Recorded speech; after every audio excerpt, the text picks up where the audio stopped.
right, so I'm currently on the phone with Jesse. He's another musician that reached out about the interview series going on. So I'm going to go ahead and give him the opportunity to introduce himself. Hi, guys. My name is Jessie Howell.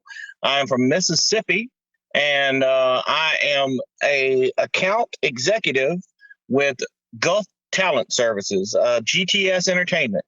And I've been doing that now for just a little over a year. And but I've been in music literally all of my life, from the womb up. So it's very exciting to be here, and I'm so glad to be a part of this with you guys today. Excellent. Awesome. So I always like to kind of start in the beginning. You said you've had music as a part of your life your whole life. Let's talk about that a little. When did you first identify with music? What about it was really important to you and made you want to pursue it? Was born into a musical family. My family had a Southern gospel group before I was even born.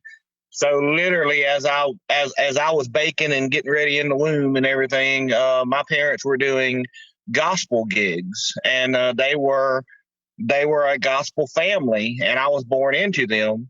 One of my first memories that I can remember is being around 3 years old, maybe 4, and starting to sing at the church, and them standing up, giving me a standing ovation, and me sitting down because I thought that meant for them that they wanted me to shut up. So, so I was like, because whoa, man, this has never happened before. So it was kind of cool. And it didn't take long after that for me to start doing, more songs and getting more involved in that style. And then I really became serious about music. Well, actually, honestly, I've been serious about music my whole life. But I really started kind of getting out there and playing the gigs and beating the bushes with my very first rock band called Audrey's Headache. Mm-hmm. And Audrey's Headache was named after my sister Audrey. And she said every time we practiced, we gave her a headache. So we get to our first gig, and we still don't have a name. We're just kind of practicing. We get to our first show, and of course, being kind of new to the whole scene, the announcer comes up and says, "Okay, guys, how do you want me to announce you? What is your name?" And I looked at the guys, and they looked at me, and I just said, "Hey, we're Audrey's Headache." And from there, we were Audrey's Headache for a good while. That was a hard rock band. I was the drummer and the lead singer of. It was very. I started out on drums and graduated to playing trombone, graduated to playing guitar, and then of course now I play a multitude of instruments as well. So the music bug has always been there. Getting together at home, sitting on the front porch or in the living room, and somebody brings out a guitar, and before you know it, you've sang for 3 hours, and it's just you and your family, as well as all of the gigs that I've done professionally. And I put myself through school playing drums, and so I'm a drummer by trade. Y'all don't hold that against me, but I was always told, what do you call a drummer without a girlfriend? Homeless, but little things like that. But honestly, man, I've just always had the love for it. And now, with my present day career, I get to work with so many great and talented and beautiful musicians, man. It's just amazing. It really is. And I'm really at a happy place where I'm finally digging what I do, and digging what everybody else does, man. It's a magical time. Now, granted, the last year and a half has not been so great. But before that, and even to this day, is starting to to get back to some type of normalcy, although it may never be normal again, you know. Right. Well, so let's back up a little bit, and go back to when you first started learning an instrument. I assume it was drums, based on you saying that is your instrument of choice. It sounds like that's the instrument that you've had the most experience with as well.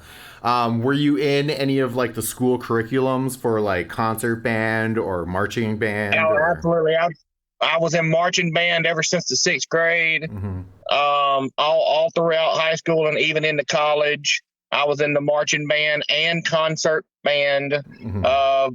Played timbales in the orchestra. Also played timpani in the orchestra. Mm-hmm. I mean, just you name it, percussion wise, all percussion wise, and drums.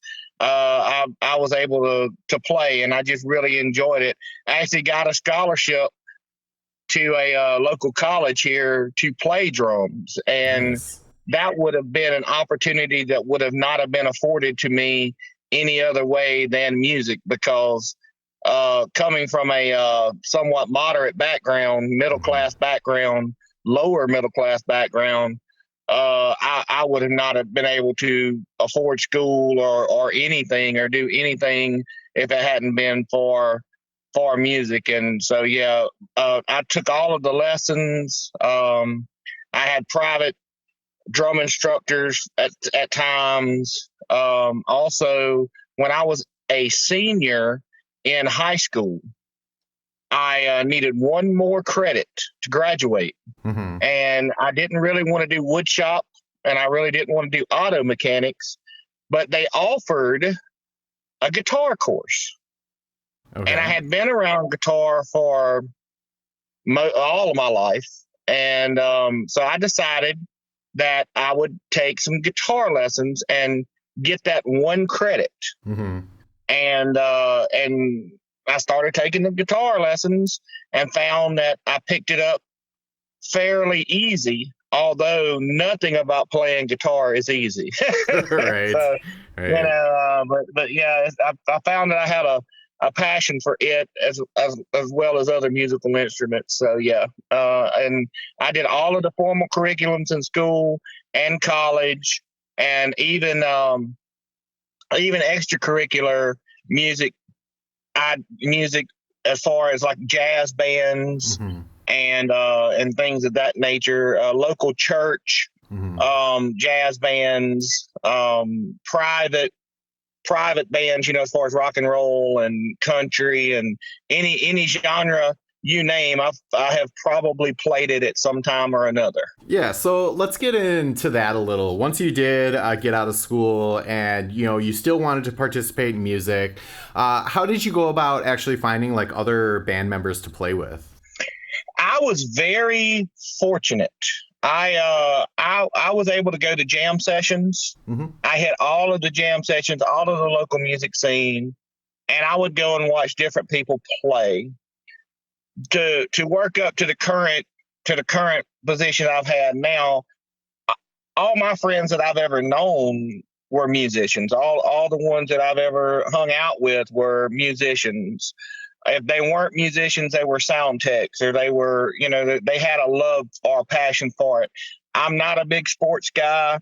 I'm not a big. I am a tech nerd. I love anything technical. Mm-hmm. I'm not a huge anything else other than music type of guy. I'm one of the few who, just like everybody else, I'll go to sleep at night thinking about music and wake up in the morning thinking about music. Sure. I had a 23-year job with the state of Mississippi, and I actually gave that up to pursue a music career with GTS Entertainment.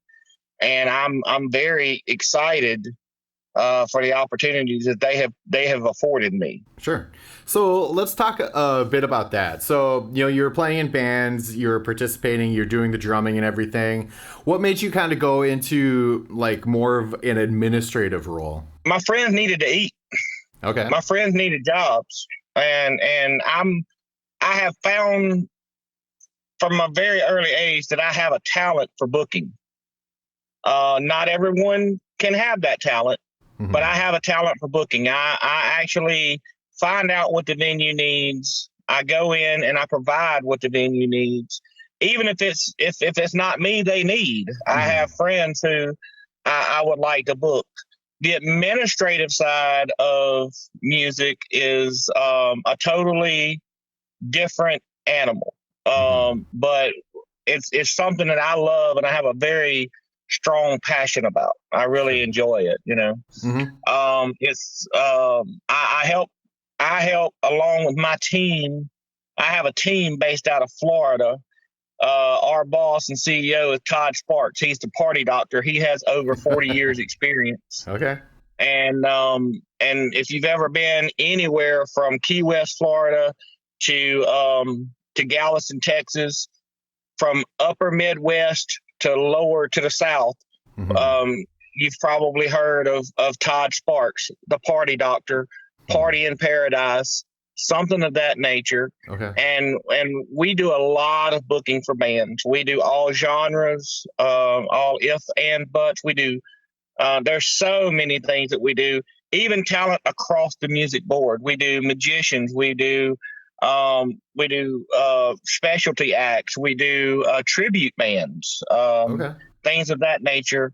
Mostly at resorts along the coast, but we do have spots in the Midwest. We do have spots in Alabama. We do have spots over Florida, Mississippi.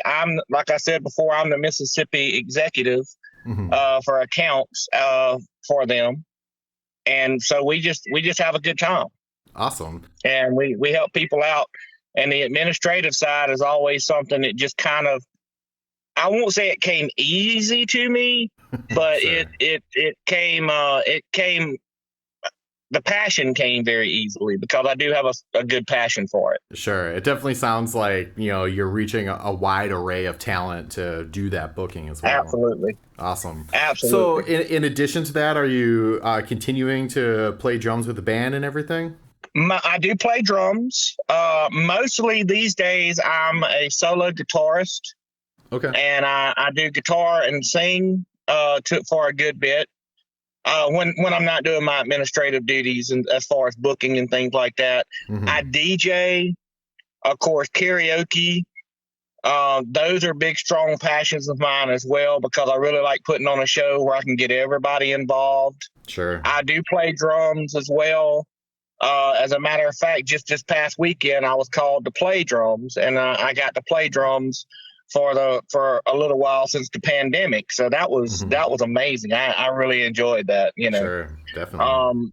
I have all of the kits, and I have both kits. I have a jazz kit and a cocktail kit, which most drummers will realize, what those are. And I have, and of course, I play guitar a good bit, and then I've been the lead singer of the Cowboy Blues Band for almost 17 years now. Nice, very cool. So in all the time that you have been working in music, whether it be playing shows or booking them, what are some of like your favorite memories that stand out to you? One time in the dead winter of January of 1996, I got on a plane in Hagerstown, Maryland, which was really kind of Boston.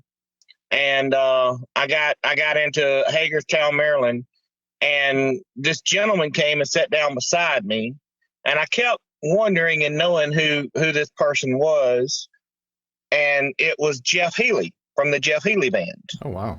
And one of my favorite memories was I actually looked at him and looked again, and looked at him and looked again, and I said, "Excuse me, I'm going to feel dumb after asking you this, but are you Jeff Healey?" And he says, "Yeah, you still feel dumb?" And I said, "No, not now." And so we struck up a friendship, and I actually got to play drums with Jeff on a couple of occasions. Awesome. And so that was a highlight. Through my band, through a collective effort, we've opened up for B.B. King. We've opened up for Rodney Atkins, Joe Nichols. Oh gosh, it's just so many that I've been fortunate and really blessed to be able to work for and to work with. Sure. And we on my latest album, not the one I'm recording now, but the latest album, I have a song called Lit Cigarette, and it has a three-time Grammy Award winner playing keys on it, and it has a two-time Grammy Award winner playing drums on it. Jeff Mills is the drummer for that guy. He's played with Chris Thomas King, who was the Robert Johnson character in Oh Brother, Where Art Thou? Oh, wow. Okay. And I've got to play with Danny Infante. Danny Infante was one of the bass players for Chris Thomas King, and the season 1 American Got Talent winner, Michael Grimm.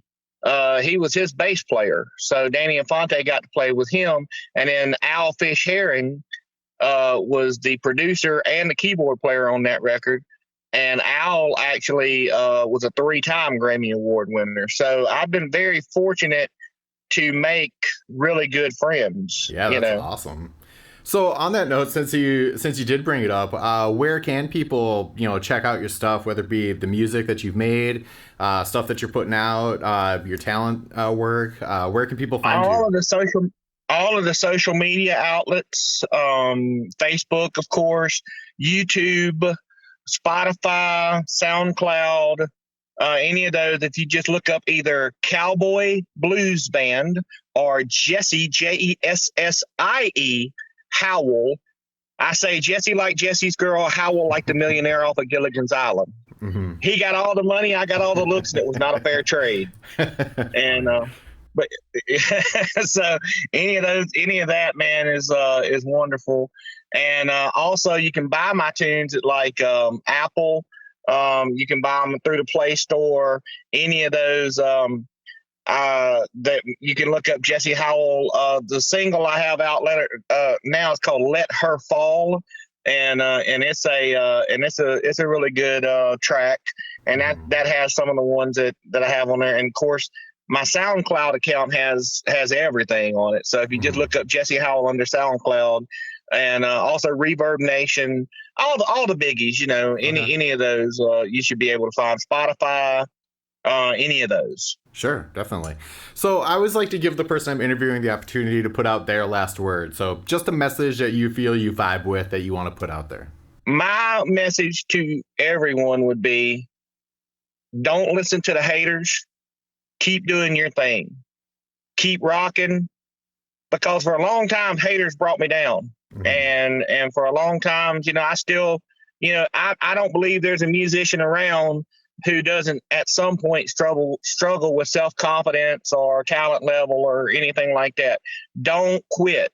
Don't let it get you down. If you're like me and you wake up every morning and all you can think about is music, and you go to bed and all you think about is music, and you're able to build your life and actually put your art, put your passion out there. And I don't care if it's country, I don't care if it's rock, I don't care if it's jazz, free-form jazz, bebop, rap, whatever your calling is and whatever your passion is, don't give up. Put yourself out there. Give yourself the opportunity to both succeed and fail. And as always, anybody who is interested in maybe working working the area, if you're having problems or you want to move down to the beach and play some gigs and move to the Midwest and play some gigs, I would definitely encourage everyone to go on and check out Gulf, GULF, talentservices.com, or on Facebook, GTS Entertainment. And just go there, shoot me a message, man, because I really love meeting people like yourself and other musicians who have the passion for music. Because, man, we especially during these times with the pandemic and everything, man, we've all got to stick together to get through this,